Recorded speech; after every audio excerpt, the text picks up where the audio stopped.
Bien, la semana pasada habíamos ya empezado a hablar de escultura en Egipto y yo les decía que en general no es muy atractiva la escultura que representa por lo menos a los faraones, porque casi toda ella esquematiza o reduce en gran medida los rasgos individuales y sigue un canon que es muy ajustado. Así que, aunque hay unas pequeñas diferencias, y ustedes lo pueden observar aquí, por ejemplo, hay unas pequeñas diferencias del rostro de una estatua a otra, de una forma de la representación de un faraón a otro, el mismo hecho de que se tenga que seguir el canon en los adornos, en la posición de los brazos, en la forma en que están puestas las piernas, la inmovilidad o la hieraticidad de estas estatuas o de estas imágenes hacen que nosotros sintamos mucha fascinación, pero también llega un momento en que podemos tener un poco de cansancio. A pesar de lo bien realizadas que están muchas de ellas, nosotros vemos que los escultores egipcios siempre tuvieron muchísimo cuidado de no dejar exentos los brazos, sino que simplemente lo trabajaron en la parte de los brazos como una forma de profundización de relieve en la estructura de bulto redondo, porque muchos estaban trabajando con materiales que muy fácilmente se fracturan, de fácil fracturación, como puede ser el granito. Y esto los llevó a tomar la iniciativa de mejor dejar los brazos pegados al cuerpo y no liberarlos para no correr el riesgo de que la estatua se dañara. Bien, habíamos visto algunas de las primeras estatuas de las que yo les decía me parecen como más significativas, pero cuando está uno mirando las estatuas de los faraones, hay unas estatuas que por necesidad van a llamar la atención y van a ser sumamente interesantes e impactantes, y son las que representan a la faraona o a la faraón Hatshepsut, porque ella no quiso renunciar a dos cosas, ni a su femenidad, que queda expresada a nivel del busto, o sea, a nivel de los pechos. Son muy discretos, pero se notan, o sea, se nota que estamos ante una mujer, no ante un varón. Y en segundo lugar, su propia individualidad, que se nota también claramente expresada en la forma en que está trabajada las facciones del rostro. Hatshepsut nos dejó innumerables esculturas suyas, lo que fue una ventaja porque su nombre desapareció de muchas de las construcciones. Sin embargo, estas estatuas le daban, digámoslo así, a su alma el reposo necesario, ya que los egipcios pensaban que el difunto debía retornar todas las noches a encontrarse con su momia. La momia de Hatshepsut se encontró hace poco en muy malas condiciones, albergada en una tumba que no era la propia de la faraona. Y bueno, gracias a ese descubrimiento se supo, por ejemplo, que murió de un acceso en un diente a una edad bastante pronunciada. Y de todas formas, aunque el alma hubiera llegado allá y no se hubiera perdido, pues tenía muchas estatuas con las cuales reencontrarse. Otras de las estatuas interesantes del periodo de Hatshepsut son estas. Son unas estatuas cubo muy parecidas a los kudurrus de los casitas y de los acadios. En este caso vemos a el arquitecto, el presunto amante de la faraona Senetmut, el sacerdote Senetmut, con su pupila, la princesa, eh, la princesa, se me acabó de ir, espérense, ya les digo, Neferura, que era la hija de Hatshepsut. Bien, y también nos dejó la faraona esta deliciosa esfinge, una representación que no encontramos tan fácilmente en todos los periodos y que debe estar constituida fundamentalmente con el propósito de traer a la monarca fortaleza física y, digámoslo así, ya que ella, pues como les decía, murió a una edad avanzada y con bastantes requiebres de salud. Entonces, es muy factible que haya hecho que elaboraran esta escultura justamente como una manera de conjurar la acción de la edad en su persona. Seguimos con una escultura que alcanzamos a empezar a ver. Son esculturas colosales. En este caso, la representación de el faraón Amenofis III y la reina Tiji, su esposa principal.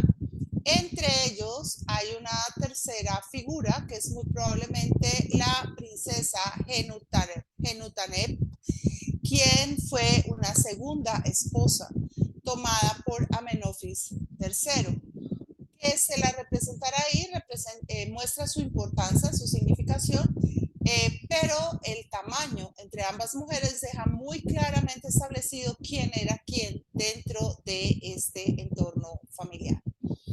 Aquí vemos los colosos. En el caso de esas imágenes ya empezamos a ver que hay una tendencia a hacer más ancha la cara y podemos identificar los rasgos africanos claramente, sobre todo en la figura de Tiji. Eso se puede constatar aún más si se ven otras estatuas del mismo periodo relacionadas con el mismo personaje. Quería que no nos priváramos de ver el relieve egipcio. Muchos de nosotros tenemos muy a la mente los relieves de las tumbas faraónicas y vemos cómo estos están hechas, cómo los templos están llenos de jeroglíficos. Estos son muy interesantes porque nos representan una gran cantidad de información sobre la vida en el antiguo Egipto. Pero les he traído los relieves de la mastaba de Ramose. Ramose fue sacerdote de Amón bajo los reinados de Amenofis III y Amenofis IV. Su mastaba no está construida según el esquema de Amarna, sino sobre el esquema clásico del Imperio Antiguo. Y la traje porque, a mi modo de ver, estos relieves son de los relieves más bellos que se pueden encontrar en Egipto. Quizás es de los relieves mejor elaborados, con mayor nivel de precisión en el detalle, y además se destacan particularmente por la belleza y la armonía de los rostros, por la forma en que fueron llevadas a cabo las obras en un maravilloso equilibrio de proporciones, pero como sobre todo lo que les digo, la precisión en el detalle es absolutamente deliciosa, es algo formidable. Desafortunadamente, pues es muy poco frecuente que las personas los puedan ver porque están pues, en la mastaba y cuando la gente va a Egipto generalmente se dedica a las mastabas de los faraones, no va a ver las de los servidores, pero a veces estas pueden resultar muchísimo más interesantes de lo que se cree. Siguen todas las convenciones propias del relieve egipcio, tanto en lo formal como en lo temático, pero son verdaderamente muy hermosas. Y llegamos ahora sí a una escultura completamente distinta, las esculturas del faraón Akenatón, Amenofis IV, posteriormente Akenatón. Estamos ante el periodo de Amarna, uno de los periodos más importantes y más interesantes en el arte egipcio. Y lo que llama la atención poderosamente de estas esculturas es justamente su singularidad. Son totalmente distintas de las otras esculturas faraónicas que hemos visto. Los rasgos del cuerpo del faraón nos dejan bastantes inquietudes porque sus contornos, sobre todo sus caderas, son muy femeninas. Asimismo, está el hecho de la individualización de las facciones, está sumamente marcada, de manera que este faraón no quería presentarnos esa imagen de eternidad, sino más bien dejar muy clara su propia temporalidad. Y ahora la escultura que quizás sea en buen sentido la más bella de todo el antiguo Egipto, el busto de la reina Nefertiti, perdón. Es una escultura en piedra caliza y yeso, no está terminada, o sea, el artista no la alcanzó a concluir. Es absolutamente extraordinaria por la belleza de las facciones, por la delicadeza, por el manejo del elemento que llega a realizar el artista, por la forma en que logra construir esta imagen de serena belleza tan propia de Nefertiti. Está en el Museo de Berlín, ¿no? Y la podemos ver, la encontraron en bastantes buenas condiciones, a pesar de que ustedes pueden encontrar que hay en síntomas o hay elementos de deterioro. Considerando todo lo que pasó con el periodo de Amarna, con todo el daño, con todo el odio que suscitó la cultura marniense dentro del contexto del Imperio Nuevo, pues es bastante interesante que hayan podido sobrevivir de esta manera. No puse la máscara de oro de Tutankamón, simple y llanamente porque decidí dejarla para esa otra sesión que ya no sé cuándo va a tener lugar, que es ese pequeño gabinete de maravillas que nos va a llevar a ver cosas verdaderamente extraordinarias. La máscara puede considerarse y debe considerarse como una aportación de carácter escultórico, pero por su singularidad, por sus materiales, por las connotaciones que tiene, como les dije, preferí dejarla para la otra oportunidad. Y aquí finalmente el gran coloso de Ramsés II. Como ven ustedes, con el coloso Ramsés ha vuelto hace mucho rato a las formas tradicionales del arte del antiguo Egipto. Salvo lo descomunal de su tamaño, no encontramos un grado de variación mucho mayor con el de otras esculturas. Obviamente el solo tamaño ya por sí le gana un lugar en esta presentación. Y ahora sí pasamos a donde aquí fue Troya, es decir, pasamos al arte griego. La escultura griega tiene unas singularidades muy especiales. Sí, voy a mirar qué.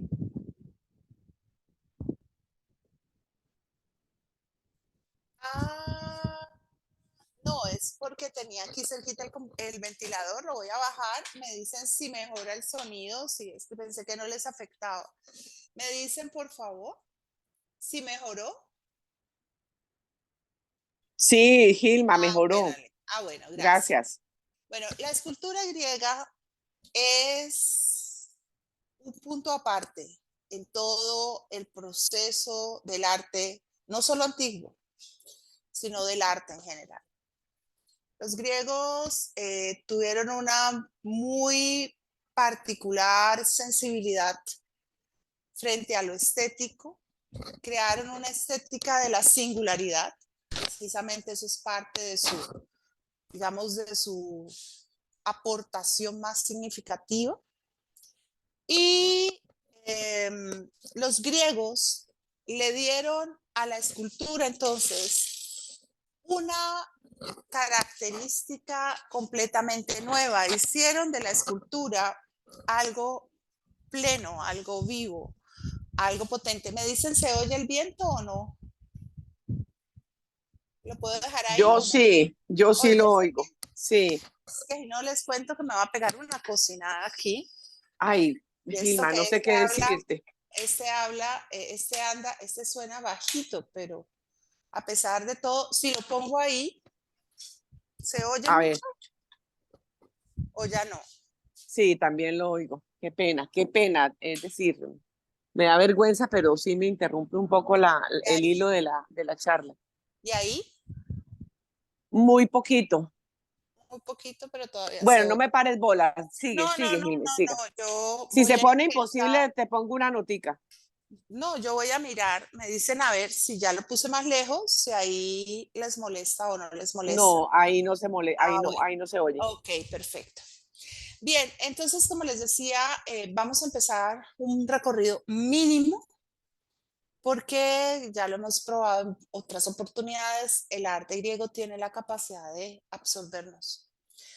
Empezamos con esta escultura, todavía muy hierática, todavía muy ausente de ese movimiento que va a ser tan propio de las esculturas posteriores, pero que sin embargo alcanza un grado de belleza y plasticidad muy conmovedores, sobre todo porque aquí nosotros estamos frente a frente a un ser humano que no tiene unas condiciones o unas connotaciones ni de poder religioso ni de poder político. ¿Qué impacta? Impacta la simetría, impacta el equilibrio, impacta la vivacidad, el que además el escultor se haya tomado el trabajo de hacer los detalles que indican ya, digamos, los nervios, las venas, ¿sí? Y de esa manera haya vivificado el material, le haya dado ese carácter de vida. Igualmente vamos a encontrar un pulimiento impresionante en cada detalle, los detalles de las uñas, por ejemplo, que son muy bellos, las riendas y los vestidos. Este bronce es quizás uno de los más hermosos que se puedan contemplar en toda la historia de la escultura. Y lo pasamos muy rápidamente para venir a unas de estas esculturas que son igualmente fantásticas, que eran las estatuas que estaban en los frisos del Partenón. Actualmente están en el Museo Británico y se consideran de las más grandes obras de arte del siglo V. Son los llamados paños mojados o paños húmedos. Realmente las esculturas que están carentes de cabezas, brazos, manos, adquieren una identidad impresionantemente sensible a través de lo que simulan ser las telas, o sea, estas piedras que simulan ser telas. Eh, la cadencia, la suavidad, la forma en que se disponen los cuerpos hacen que sintamos que todavía hoy, en esta distancia de tiempo, logran conmovernos y logran sensibilizarnos ante esta forma particular de belleza. Y aquí otro de los frisos del Partenón, este sí, en peores condiciones, pero ya demostrándonos ese interés de los griegos por capturar la vida a través de la piedra, por mostrarnos el movimiento, la tensión, el ritmo que son propios de la vida humana. Y aquí una de las copias romanas del Doríforo, esta fabulosa escultura de Polícleto, que va a introducir toda la imagen del contraposto y que va a lograr entonces proyectar a nosotros una imagen doble del cuerpo. Una parte del cuerpo está en reposo y la otra parte el cuerpo está en la tensión propia del movimiento. Ya en la escultura de Polícleto empezamos a ver que este que va a ser justamente el creador del canon de la escultura griega va a establecer cuáles son las medidas correspondientes para la proporción perfecta, empieza a manifestarnos ya una escultura diferente a la que había habido antes, una escultura donde las dimensiones corporales son afectadas para el beneficio estético, para lograr una imagen mucho más agradable. Ahí tenemos el canon de Polícleto, entonces ahí nos damos cuenta cómo él desarrolló un mecanismo que podía ser transmitido a otros escultores para lograr esculturas muy equilibradas. Y otra de las más famosas esculturas de Polícleto, el Diadúmeno, que esta vez lo vemos en el Museo Arqueológico Nacional de Atenas, pero tenemos que tener claras que estas dos esculturas fueron icónicas en su tiempo, tanto el Doríforo como el Diadúmeno, entonces hay muchas copias de ellas hechas en el periodo romano que están en el Louvre, en el Británico, en todos, casi en todos los museos de Europa. Ahí vemos la belleza de las formas, ¿no? Esa suavidad de esa masculinidad que se reconoce en un periodo muy temprano de la juventud. Y ahora vemos otra de las grandes esculturas, es el Apolo Sauróctonos o Matador de Saurios. Este está en el Museo de El Louvre. Es igualmente una maravilla de esculturas, si no estoy mal, creo que aquí no lo puse, pues Praxiteles. Y lo que hace más bella la escultura es la suavización de la forma humana. Ya no es esta forma, digamos, particularmente fuerte y absolutamente como lo diría, absolutamente consistente que tenemos en Polícleto no es esta sobrehumanidad, sino una humanidad que se vuelve mucho más suave, más dulce, más, incluso, si uno podría decir, más acariciable a través del don de la mirada.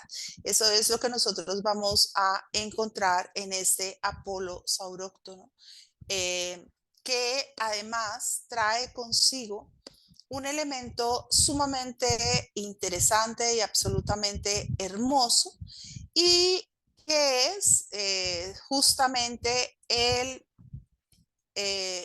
complemento de el pequeño lagarto que acompaña a nuestro queridísimo Dios. Ahora la Venus de Arles, otra obra de Praxiteles. Aquí no había puesto yo que era Praxiteles, pero les digo, les recuerdo, acuérdense que siempre Praxiteles se delata por esta curva, ¿no? Estas curvas de Praxiteles son, digamos, su sello personal a la hora de esculpir. Es algo que él considera con mucha trascendencia y a lo que le da una gran relevancia. Aquí la Venus de Arles, otra forma bellísima de llevar a la práctica las nociones establecidas por Polícleto, una escultura sumamente delicada en sus formas, tanto que es la gracia de la imagen hace que se sienta como una imagen más liviana de lo que en realidad es, como que pierda la densidad del peso. Praxiteles no solamente nos llama la atención con su propuesta estética, una forma muy especial de llevar a cabo lo que es bello, sino que también trabaja muy esmeradamente los paños en esa caída que los hace verdaderamente impresionantes y que le da una gran naturalidad al mar. Aquí la vemos desde diferentes ángulos. De nuevo, como les digo, estas son esculturas que hay, de las que hay varias copias en diferentes museos, porque Praxiteles fue un escultor que estuvo muy de moda y a los romanos les gustó mucho la elaboración de imagen de Praxiteles. Ahora tenemos una Afrodita Nidia, también llamada Afrodita Braschi. De nuevo, le digo, estamos en esa, además en una época en la que se trabaja mucho, mucho, mucho la imagen de esta divinidad, ¿no? Esta diosa es muy llamativa.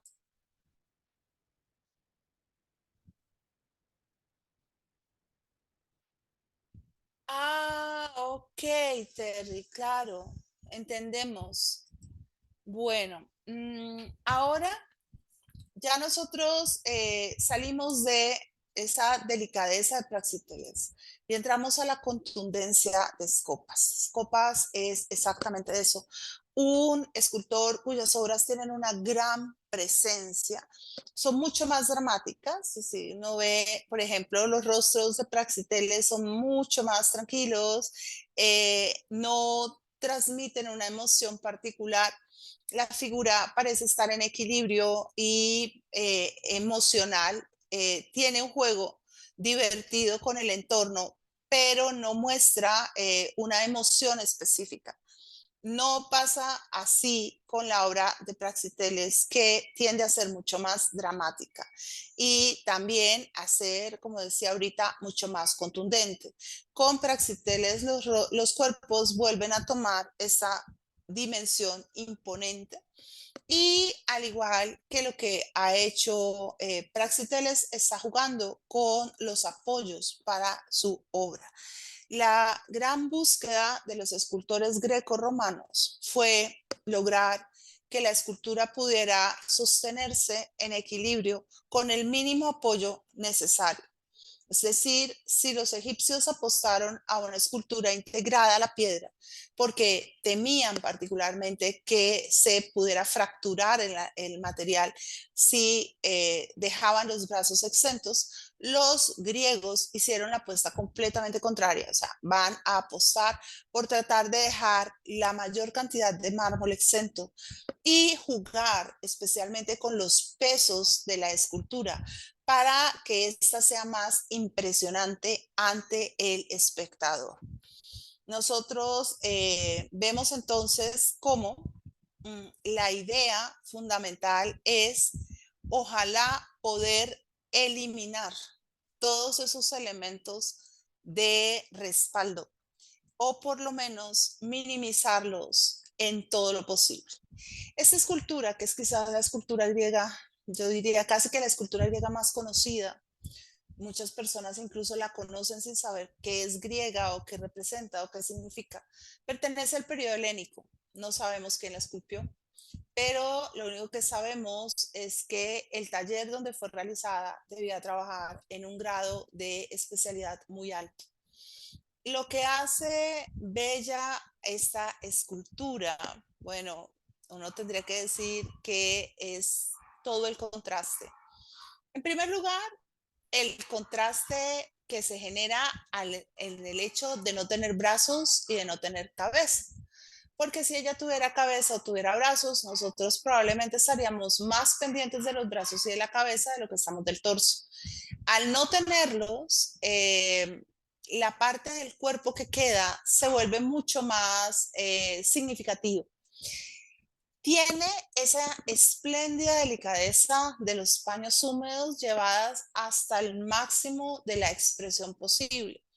Es muy interesante cómo el escultor o los escultores logran trabajar las, eh, la noción de la materialidad o digamos de, sí, el contraste entre el cuerpo con sus telas muy delicadas y las alas, ¿no? O sea, haciéndonos sentir que las alas están con plumas, son más pesadas de lo que puede ser el cuerpo mismo. Entonces, de esa manera nos da una noción de textura y nos da una noción muy interesante en términos del contraste entre la parte corpórea femenina y la parte que es básicamente alada.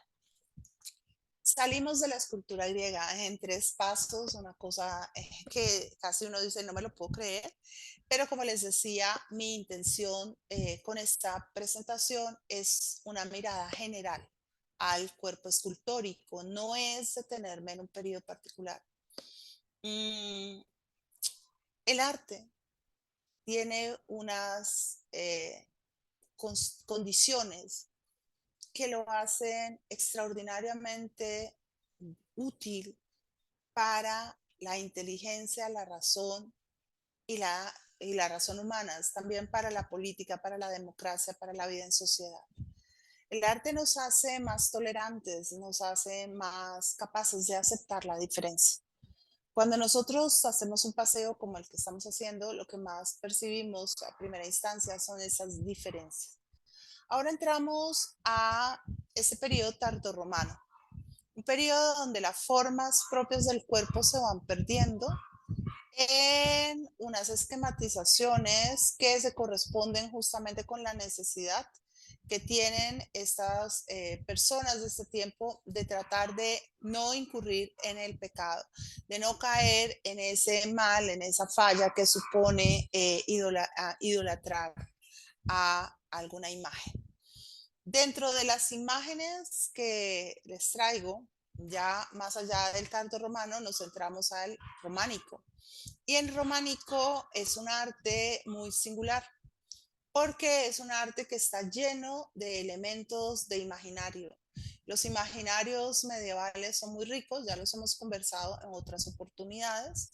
En este caso, nosotros vemos esas puertas del infierno, vemos a estas personas que están siendo despedazadas, que están siendo consumidas por demonios, esta vez algunos de ellos en forma de pájaros y de dragones. Bien, la imagen que no puede faltar en la escultura medieval, la representación, más que la imagen, la representación que no puede faltar. es la representación del juicio final. El juicio final fue un elemento capital para la orquestación del orden de la sociedad medieval y para el acondicionamiento moral de los seres humanos. Sin esta imagen, probablemente la iglesia no habría adquirido tanto poder ni había tenido tanta eficiencia para controlar a la sociedad. En este caso, estamos ante una escultura que nos presenta un alto relieve donde las figuras se ordenan jerárquicamente, o sea, se sigue un canon de jerarquía. Las figuras más importantes son más grandes, las figuras menos importantes o relevantes son más pequeñas. Y donde ya, digamos, estamos empezando a caminar un poco hacia ese esplendor del gótico, que va a ir haciendo que las formas se vuelvan más elegantes, más refinadas, menos naturalistas. Les traje esta imagen de este románico, me parece una de las imágenes más hermosas que uno pueda encontrar para este periodo. Es una representación, obviamente, de Eva, está atravesada por el árbol del bien y del mal, y la vemos justamente en el momento en que toma la manzana. La disposición de las formas de la figura es extraordinaria. Encontramos en esta imagen ya unos antecedentes interesantísimos de lo que va a ser después el manierismo, del que nos va a hablar Miguel Ángel. Las proporciones corporales son completamente irregulares, no siguen exactamente los principios propios de la naturalidad.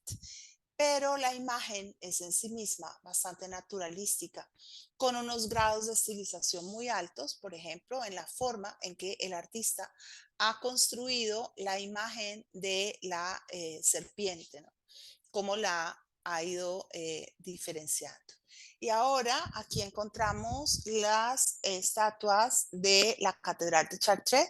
Eh, Todavía estamos en una otra etapa de transición entre románico y gótico. Las imágenes se han alargado de una manera bastante significativa y se han hecho coincidir con las columnas. La escultura románica y gótica, fundamentalmente y en sus primeros orígenes, no está pensada como escultura exenta, sino que está pensada como una escultura que está adicionada al principio arquitectónico. La escultura complementa la arquitectura y le da sentido a la narración arquitectónica. Entonces, aquí ya estamos ya entrando claramente en el gótico, un periodo en el que lo más importante va a ser la estilización de la forma, pero quiero hacer notar la delicadeza del trazo del escultor o los escultores que trabajan de una manera muy refinada y que logran generar esa noción de más que vaporosidad, de liviandad de las telas, ¿no? Bien, aquí tenemos las imágenes, pero ya en una representación románica. Miren la distancia, ¿no? Gótico, románico. Hay un momento en que es muy difícil saber y decir, esto solamente es gótico, esto solamente es románico, porque muchas de esas catedrales fueron complementadas con el paso del tiempo. ¿En qué se nota la concepción románica? Bueno, el románico es un poco más burdo que el gótico, tiene una mayor aspiración a la naturalidad, entonces ustedes pueden ver las cabezas volteadas, ¿no?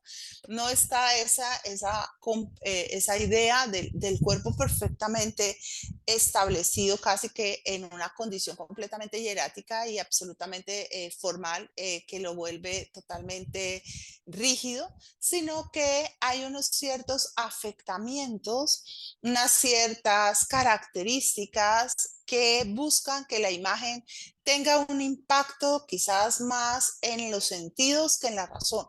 En la parte del arte gótico es que lo que se debe impactar es la razón. Mientras que en el arte románico, pues es un arte que es hecho muchas veces por escultores locales, personas con cierto talento, que usan mucho su creatividad o su imaginación. En ese caso, pues se ve que es un taller porque hay un formalismo en toda la elaboración. El remate de las columnas es perfectamente gótico. La forma de la construcción de los capiteles para dar la imagen de que estamos ante ciudades, ¿sí? Cada uno, vemos cómo están los linderos de las ciudades, la representación de las ciudades muy en el mismo sentido en que la hicieran originalmente los griegos y los romanos, el trabajo del el capitel en la parte de atrás con hojas de acanto, muy en el sentido corintio. Y algunas de las formas de las ropas, pues sí son, básicamente uno puede decir, están dentro del concepto del gótico. Pero lo que se sale de ahí, lo que las hace más interesantes, son los basamentos de las columnas, cada uno individualizado, o sea, se rompe el registro de la uniformidad, que es muy importante en el arte gótico. El gótico busca mucho esa homogeneidad. Vamos a mirarlo aquí. Ustedes ven que aunque hay una pequeña distancia entre los basamentos de las diferentes estatuas, los capiteles siguen el mismo ritmo, la misma orquestación, la, pero en los basamentos, aunque hay distancias, hay una mayor asimilación formal entre ellos de la que vamos a encontrar en el caso posterior en la próxima imagen, donde las imágenes de la parte baja son distintas, completamente diferentes unas de otras. Ahora estamos viendo la entrada, las tres entradas de la catedral de Notre Dame de Chartres. Vemos cómo están entonces estas esculturas que son pertenecientes a diferentes momentos y cómo en ellas ya empieza a presentársenos un registro que va a ser muy interesante en relación con el cambio escultórico que se va a vivir en Europa. Aquí tenemos una cabeza de uno de los reyes en el Museo de Cluny y este que me parece espectacular. Esta es un león devorando a un pecador. Eh, Estas representaciones, de nuevo, les digo, están entre ambos espacios. Muchas veces las catedrales son construidas por arquitectos góticos, pero son decoradas por escultores que están todavía muy apegados al románico. El románico era un estilo de arte muy efectista y a las personas les gustaba mucho, ¿no?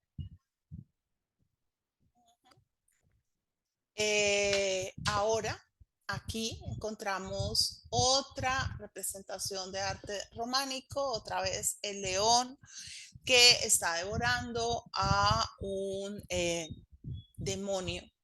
Y aquí, en la parte de la Catedral de Autun, en Francia, otra representación románica difícil de interpretar. Vemos a un hombre que está montado sobre una ave gigantesca a la que piensa matar. Los pilares de la Catedral de Estrasburgo de 1230. De nuevo, seguimos en esa transición de un estilo al otro. Ya aquí está clarísimo que vamos hacia el gótico en las ropas, en el manejo de la mano, en el gesto, ¿sí?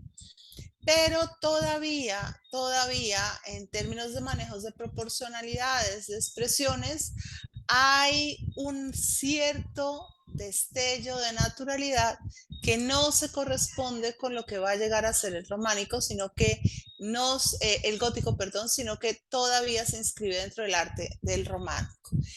Acá, otra imagen que me pareció fantástica, esta vez es un Adán. Me gustó mucho porque muchas veces pensamos que para este periodo nos hemos desprendido completamente del legado greco-romano, pero la realidad es que no. Hay todavía resonancias de lo que había sido la escultura antigua y estas resonancias aparecen con obras de una gran calidad, como la que estamos viendo frente a nosotros, que supone una marcada proporcionalidad del cuerpo, o sea, un conocimiento de la proporcionalidad del cuerpo, una gran capacidad para equilibrar la escultura y para, de una manera muy interesante y muy imaginativa, darle solución al proceso del basamento a través del famoso árbol que está cubriendo los genitales de Adán. Llegamos a un punto hermoso en este proceso entre el románico y el gótico, que es lo que sería el gótico primitivo, con una escultura que marca un hito definitivo en todo este proceso y es el ángel de la sonrisa. La Edad Media, siempre pues muy difamada por la edad del Renacimiento, por la Edad Moderna y por otros periodos históricos, siempre se caracterizó por el reparo de la risa. La risa no en los ambientes sociales, no nos vamos a equivocar. El ser humano de la Edad Media se ríe y se ríe con mucha frecuencia. Siempre que puede reír, se ríe. Tiene un sentido del humor bastante cruel, bastante pesado, pero hace uso de la risa siempre, porque es un mecanismo de supervivencia. Es algo que nos ayuda a llevar la vida mejor. Sin embargo, en el arte, en la estatuaria, en la pintura, la risa está casi que proscrita. Hay una discusión bizantina que trasciende a varias universidades, entre ellas la Universidad de la Sorbona en París, la Universidad de Chartres y otras. Y es si Jesús se rió o no se rió. Porque no hay un registro en el Evangelio que diga que Jesús se haya reído. Y si Jesús, que es Dios, no se ríe, pues Dios tampoco se ríe. Y la risa se vuelve una falta de seriedad. Yo les he contado en algún momento, vieron que no puse nada de romanos, porque los romanos lo que hacen básicamente es copiar a Grecia en este ítem. O sea, es muy distinto si fuera arquitectura. En arquitectura Roma tiene mucho que decir, o aún en pintura. En pintura Roma tiene mucho que aportar. En escultura, pues esta vez me lo salté. Bien, si ustedes quieren ver algo, me dicen y yo para la próxima entrega les hago un pedacito de ropa. Creo que me puedo reivindicar por ahí. El caso es que los romanos tenían mucha prevención en relación con la boca. La cultura romana es una cultura de la oratoria. Esa oratoria la aprendieron de los griegos, pero estaban muy conscientes los romanos de que la palabra es capital para la política. No se puede hacer política sin la palabra. La palabra es la reina y señora del foro. Y consideraban que la dignidad de la persona humana estaba muy centrada en su gestualidad, la forma como se manejaba especialmente la boca. Así que para los romanos los gestos que se hacían con la boca eran muy decisivos. Cuando se pasó de Roma al cristianismo, se asumió que habían gestos que deberían no ser reconocidos como dentro de los cánones del arte, porque el arte era fundamentalmente un arte religioso, un arte orientado a evangelizar, a catequizar. Y entonces podía generar equívocos en las personas.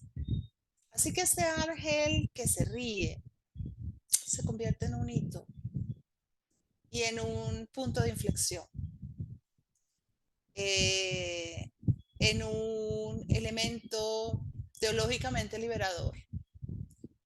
Ahora pasamos a mirar este Via Crucis, o sea, este momento del Via Crucis con los santos y las santas. Esta es una talla muy bella, con un trabajo muy elaborado, muy estructurado, y se mueve ya en los principios de lo que va a ser el gótico, o sea, que es el gótico, perdón, el gótico primitivo. Aquí estos ya los habíamos, no sé si ya los habíamos visto, eh, que son las esculturas de la parte exterior de la Catedral de Chartres. Las habíamos visto de lejos, aquí las estamos viendo de cerca y ustedes pueden ver cómo las cabezas están inclinadas, ¿no?, hacia adelante para darles una mayor relevancia. Lo que nos deja muy claro como para este momento es importante tener en cuenta que el arte no solamente debe complacer, sino que debe sobre todo impresionar. Aquí los apóstoles del pórtico de la Catedral de Santiago de Compostela, ya entramos completamente en el gótico. Eso se ve en la relevancia que tienen las prendas, los telas,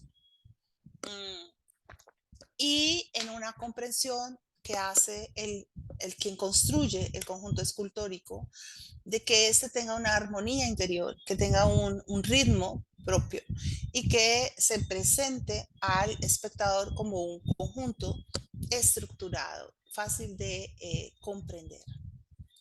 Ahora vamos a ver este portal donde estamos viendo cómo ese gesto risueño se ha vuelto un gesto importante, se ha ido imponiendo, se ha ido irradiando, y de una cierta manera esto significa un cambio fundamental, como les decía, en la teología, porque supone que más que hacer solo énfasis en las penas y desgracias del infierno, también se trata de hacer énfasis en las delicias, en los gozos del cielo, ¿no?, en la alegría celestial.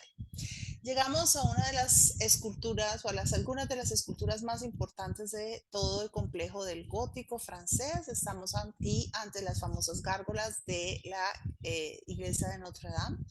Durante muchísimo tiempo se han elaborado muchas inquietudes en relación a esas figuras, o sea, cómo estas figuras diabólicas o que tienen la manera de verdaderos demonios pueden estar adosadas a la catedral. Creo que en algún momento también lo dijimos, esto se debe a un efecto fundamental que es el establecer un límite entre el afuera y el adentro, indicándole a la persona que acude a la iglesia que dentro está el cielo, fuera están los demonios. También es poner, como ponían los romanos, este tipo de imágenes con el propósito de amedrentar o de expulsar todo lo que no se desea, o sea, que los demonios reales se vean espantados por estas formas de gárgolas que sirven al propósito de custodiar la casa de Dios.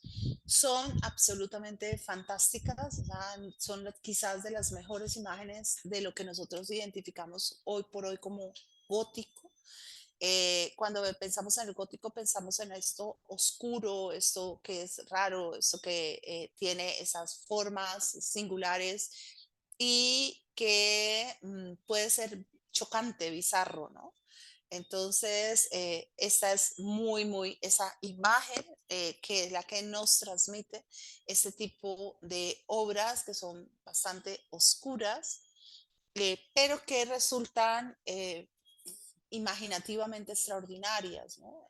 Básicamente de las cosas más interesantes en Notre Dame, de toda su escultura, de toda la escultura que está sirviendo a la arquitectura, porque esta también está sirviendo a las formas arquitectónicas, son justamente estas imágenes que le dan ese misterio y digamos, ese significado simbólico tan particularmente fuerte a la catedral. Veamos como aquí, por ejemplo, junto a un dragón, que en Occidente el dragón no ha sido considerado una figura bondadosa, sino más bien maléfica, un transmisor de poder, destructor. un agente del diablo, está muy cerca a donde aparece un pelícano que va a ser justamente una de las figuras crísticas que va a estar relacionado con la representación de Jesús como ese que se sacrifica por los suyos.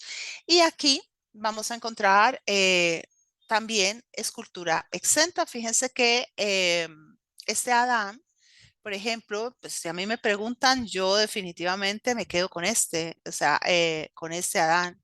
Definitivamente, me parece muy hermoso, muy bien logrado, aunque tiene esa suavidad del gótico, o sea, que no tiene esa expresividad en la imagen física humana de las emociones, que puede ser más atractiva y me guste más que el Adán y que los dos Adanes. Me encanta esta Eva, me parece fantástica. Casi que si uno no supiera que es de 1130, uno pensaría que es una producción del arte, no sé, por la época de Matisse, por la época de 1900, 1920, un arte mucho más moderno. Pero quería que vieran que también en este momento hay este tipo de escultura, es decir, que no saltamos al renacimiento de la nada, que ya habían unos elementos que venían trabajándose, que se venían construyendo. Obviamente la escultura renacentista nos sorprenderá de nuevo con su vitalidad, con su fuerza, con su espontaneidad, con su expresividad, con su singularidad.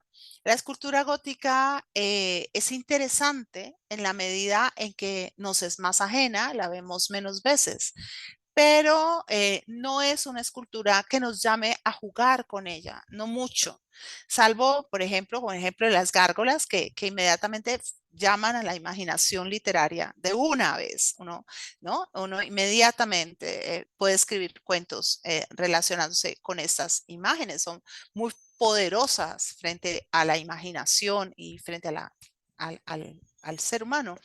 O estas que pronto son muy extrañas, no son realmente imágenes que hemos mirado demasiado, pero el arte gótico eh, puesto en línea le pasa lo mismo que al arte egipcio. Hay que señalar, hay que pararse. Cada obra va a ser siempre magnífica y va a ser siempre seductora, pero es menos seductora de lo que puede ser una escultura griega, una escultura renacentista. Me hago entender, es decir, no quiere decir que esto no tenga valor. Por contrario, me parecen espectaculares y siempre que uno pueda estar frente a ellas, detenerse en cada obra y descubrir ese elemento creativo que es sumamente potente. Aquí ya llegamos a lo que va a ser el Renacimiento flamenco y vamos a encontrarnos con una obra maravillosa llamada El Pozo de Moisés. Realmente era el basamento sobre el que debía ir un gran Via Crucis, pero por una razón u otra el Via Crucis nunca se ejecutó, entonces lo que quedó fue esta parte, ¿no? Fue este basamento. Y encontramos aquí entonces a los cuatro, o sea, vamos a encontrar a Moisés, vamos a encontrar al rey David, unas cuatro esculturas maravillosas, deliciosas, donde vuelve a aparecer o vuelven a aparecer elementos interesantes que al parecer estaban relegados en el primer gótico, en el gótico maduro.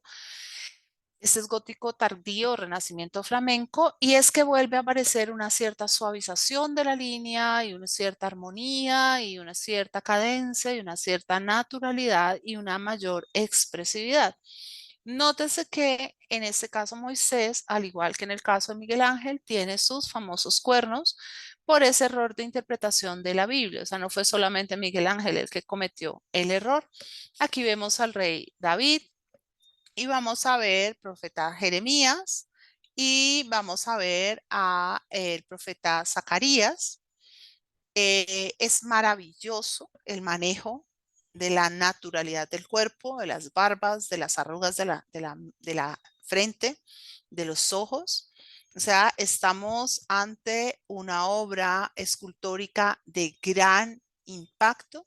Lo otro que llama mucho la atención de este conjunto son los ángeles que están sobre las grandes imágenes, porque cada uno de ellos está individualizado muy al esquema del Giotto, y cada uno hace o presenta una expresión de dolor o aflicción debido a que están justamente precediendo eh, lo que debía ser un Vía Crucis. Aquí me salté algo que quería que vieran en estas compilaciones tan grandes, entonces es segunda falla que complementaré, si ustedes me lo permiten, junto con la de Roma, empezando la clase próxima. Y es que me faltó mostrarles lo puedo poner en el pequeño gabinete de maravillas ese, que son las estatuas de el mausoleo de los duques en esta misma, o sea, en esta misma Cartuja, en este mismo sitio, y que son absolutamente en Champmol, que son en Dijon, que son absolutamente hermosos. Voy a ver, o se los pongo en al principio de la próxima o se los pongo en la otra, pero yo creo que en el gabinete de maravillas va mejor. Bien, aquí vamos con el Renacimiento. Y bueno, cuando vamos con el Renacimiento, yo no quise poner la competencia entre Ghiberti y Brunelleschi. Es más, no puse las primeras puertas hechas por Ghiberti. Puse las puertas del paraíso, porque la idea en esta presentación es justamente ver aquellas obras que siendo absolutamente sobresalientes, nos permiten trazar un hilo conductor para hablar un poco de cómo evoluciona la escultura. Y vemos cómo la escultura, que aquí en el Renacimiento flamenco ha ido ganando naturalidad, espontaneidad, expresividad, ya aquí en la obra de Ghiberti está completamente viva. Ha recuperado esa liberalidad que tenía en la escultura griega. Sentimos una conexión que está más allá de la imagen rígida y sentimos el movimiento, la expresión de las emociones. Ghiberti va a trabajar fundamentalmente su obra en un proceso de alto relieve y bajo relieve. Son placas de bronce, son absolutamente maravillosas entre cada una de las escenas que él trabaja, que son el paraíso terrenal, la historia de Noé, Saúl y Jacob, la historia de Moisés, David y Goliat, Salomón y la reina de Java, Josué y la toma de Jericó, la historia de José, Abraham, Isaac y Caín y Abel. Entre ellas hay una serie de retratos de figuras que van repetidas para separar estas imágenes, y son las figurillas de profetas y de civiles y los medallones con bustos. Bien, no traje todas las imágenes de las puertas, ya las hemos visto en otras oportunidades, traje aquellas que me parecen más significativas, más interesantes. Podemos ver aquí esta síntesis de la imagen que nos muestra básicamente Adán y Eva en el paraíso. ¿Qué es muy interesante en esta obra o en esta composición de Ghiberti? Ya hemos hablado de muchos elementos que son importantes, pero volvamos a hacer relación a algunos de ellos. Primero, la imagen trabaja desde el referente gótico. ¿Cómo así? Mucho del arte renacentista va a mantener el referente del gótico, que es un arte aglutinante, donde una historia se relata sincrónicamente y el observador es quien debe poder entender, ¿sí? ¿Cuáles son las escenas dentro de la obra? O sea, debe poder saber con total precisión cómo se desarrolla la, el relato. En el caso de la obra de Ghiberti, uno de los elementos que a mí más me ha llamado la atención es la centralidad que le da Ghiberti a la creación de Eva, más que a la creación de Adán. Es decir, no es como en el caso de Miguel Ángel, la creación de Adán lo que está en el centro, sino la creación de Eva. Y es muy bella como pone toda la corte angélica alrededor de Dios, que está sacando a Eva del cuerpo dormido de Adán, y es un cuerpo, ella es llevada por ángeles. Es decir, es considerada como un ser que merece una dignidad y una, digamos, eh, un gran aprecio. En cuanto a la expulsión del paraíso, también Eva es quien está en primer plano. Maneja al escultor a la perfección el alto relieve y logra hacer el alto y el bajo relieve y logra hacer una maravillosa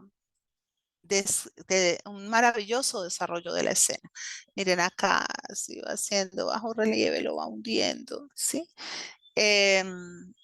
Y vamos a mirar ahora, entonces ahora vamos a la siguiente placa. Ya también la hemos observado en el pasado, la historia de Noé. ¿Mm? Una historia que se cuenta reiteradamente.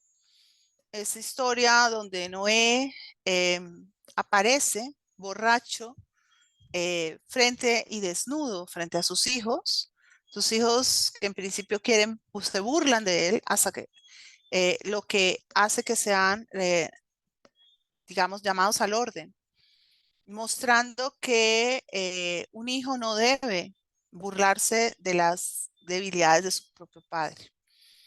Los trabajos de Ghiberti son tan extraordinarios en su ejecución que el propio Miguel Ángel es el que les va a dar justamente el nombre de puertas del paraíso, porque dice que si el cielo tiene puertas, las puertas del cielo deben ser esas, es decir, y deben ser justamente como estas.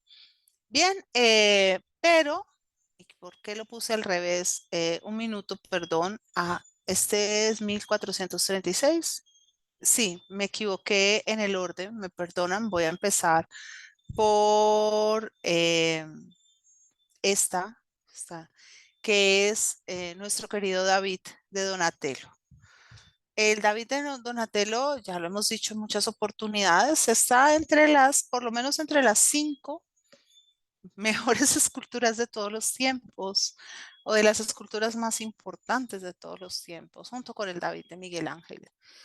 Eh, el David de Donatello rompe completamente con todos los esquemas de la escultura de ese momento.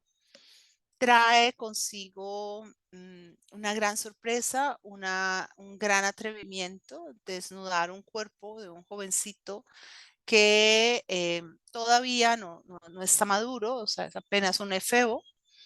Hay una cierta afectación casi femenil en el cuerpo, sobre todo en el rostro, en la manera en que está tocado. Y la fragilidad de este pequeño cuerpo hace todavía más impactante el hecho de que haya podido derrotar al gran gigante de Goliat. Es una escultura que juega completamente con todos los escenarios posibles. Es una escultura que se puede recorrer indistintamente en todos los sentidos y presenta siempre sorpresas interesantes al observador. Cuando esta escultura fue introducida por los Médicis en Florencia, se la consideró una de las cosas más extraordinarias que se pudieran llegar a encontrar o llegar a observar.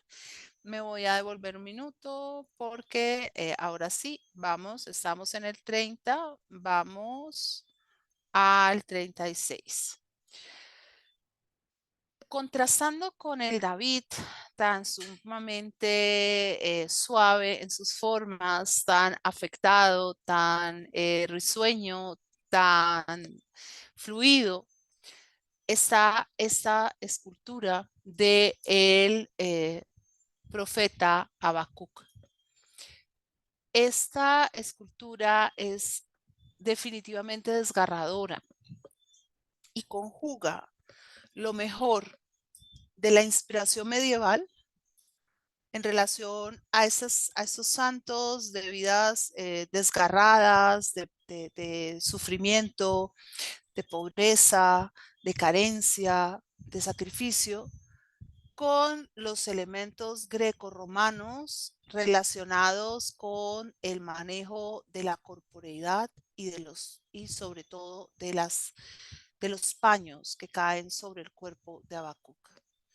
Es verdaderamente extraordinaria, es una escultura muy impactante. Y otra escultura en el sentido de la de Habacuc será la que hace de San Juan el Bautista, mucho más en el canon medieval que en el canon renacentista, pero intentando pensar cómo sería esta figura protagónica de la historia bíblica, quien llevaba una vida tan pesarosa y tan dura. Dentro de las esculturas de Donatello hay una que merece particular relevancia y es su condottiero Gattamelata. El Gattamelata se convierte en la forma canónica de la escultura ecuestre.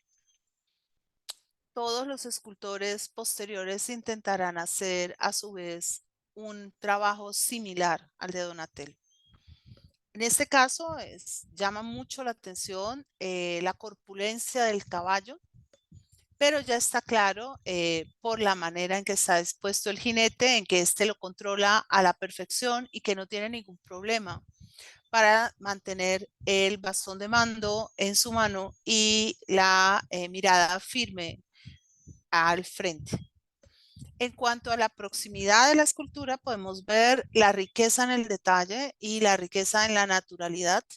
Es un verdadero retrato, muy bien realizado y nos muestra desde la construcción el artista cómo era el temperamento o el genio de este señor, ¿no? Su determinación. Y aquí, al lado de San Juan, está María Magdalena. Otra imagen desgarradora y otra imagen verdaderamente impresionante, casi que parecen figuras de terror en su construcción completamente cadavérica. Donatello nos muestra su capacidad para transgredir las formas, los cánones que venían estando establecidos. En este caso, incluso transgredir el propio canon del Renacimiento, haciendo una vuelta atrás, yendo hacia atrás, es decir, volviendo a ese espíritu medieval, pero dotando a esa escultura de estos elementos profundamente humanos y absolutamente naturales. Eh, y es quizás esta escultura la que mejor representa la última etapa de su trabajo. Bien, aquí vamos a encontrarnos con el que probablemente, quizás, creo yo, es el mejor escultor de toda la historia de la humanidad, y es el señor Miguel Ángel Buonarroti. Miguel Ángel es por sí solo todo un tratado de escultura, una habilidad única para hacer hablar a las piedras. Manejó a la perfección el canon de la escultura antigua, creó el canon de la escultura renacentista de madurez y estableció los parámetros para la escultura posterior. Es decir, es un genio. En primer lugar, una de sus obras de juventud, en 1491, La Virgen de la Escalera, que está en su casa. Este relieve, este alto relieve, es muy bello. En él ya se presentan algunos de los elementos que van a ser característicos de Miguel Ángel. Su disposición a manejar el cuerpo humano a voluntad. Es un recreador del cuerpo, un segundo creador. Y ya vemos en estas esculturas algunos elementos de lo que posteriormente conoceremos como el manierismo. Logra esa enorme versatilidad de la talla y nos comunica de una vez con esta perfección del manejo de los paños, realizada muy al estilo griego, ¿no? y nos muestra esta Virgen de la Leche que fácilmente se nos pasa como Virgen de la Leche debido al sutil encanto de los paños que el escultor maneja, ¿no? Bien, ahora seguimos con otra de sus obras también, digamos, de juventud, esa cabeza de Fauno. Miguel Ángel es muy claro en su capacidad inventiva, creativa, imaginativa. Él tiene el don de la plasticidad y puede afectar las facciones de tal manera que logra un perfecto antropocentrismo y da lugar a esta imagen que es totalmente maravillosa y encantadora. Y yo decía, bueno, no voy a meter esto, no voy a meter aquello, dejé por fuera algunas cosas, pero otras no las podía dejar. Y no podía dejar afuera de esta Centauromaquia, que es también una obra muy, muy temprana de Miguel Ángel. En esta obra, Miguel Ángel usa todos los conocimientos que tiene de lo que es la escultura antigua. Maneja la plástica del cuerpo muy dentro del canon de la escultura griega. Y cuando se observa la obra detenidamente, yo aquí solamente puse un ejemplo, toda la obra, son muchos los movimientos, las torsiones, las expresiones que se pueden captar, ¿no? Ahora, una de mis obras favoritas de Miguel Ángel, todas son obras favoritas de Miguel Ángel, entonces no se puede confiar mucho en lo que yo digo, es este Baco.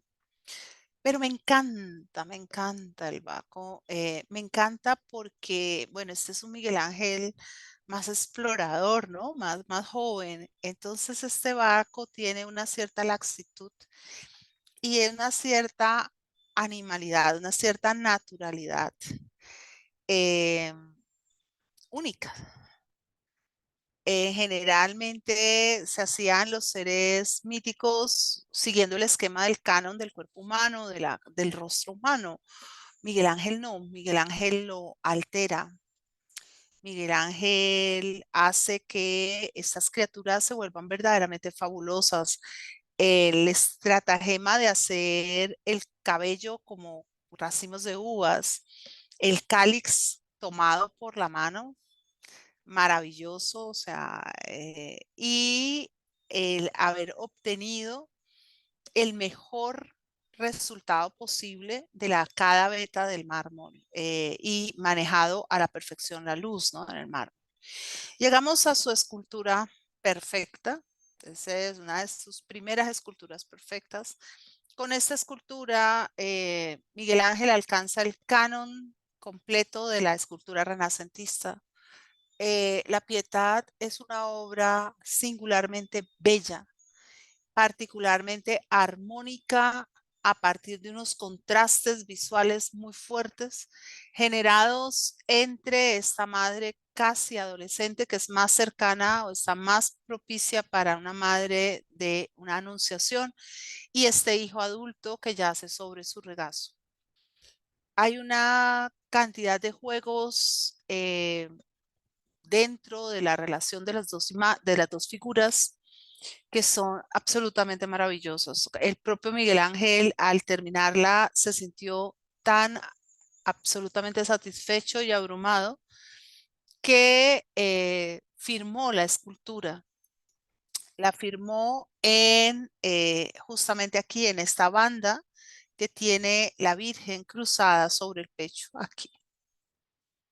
Una forma muy clara de reivindicar su autoría. Fue una de sus primeras obras para el Vaticano y una de las que con seguridad tuvo mayores aclamaciones, mayores aplausos.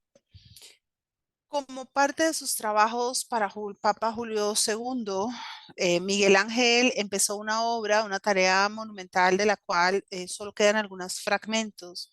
Era el proyecto de la tumba del Papa. Para ese proyecto de la tumba, Miguel Ángel construyó una serie de esculturas que se llaman los esclavos, porque estaban dispuestos a servir de soporte a la escultura, al catafalco del Papa, y cada uno de ellos representaba de alguna manera algún tipo de vicio o de elemento que debía ser superado.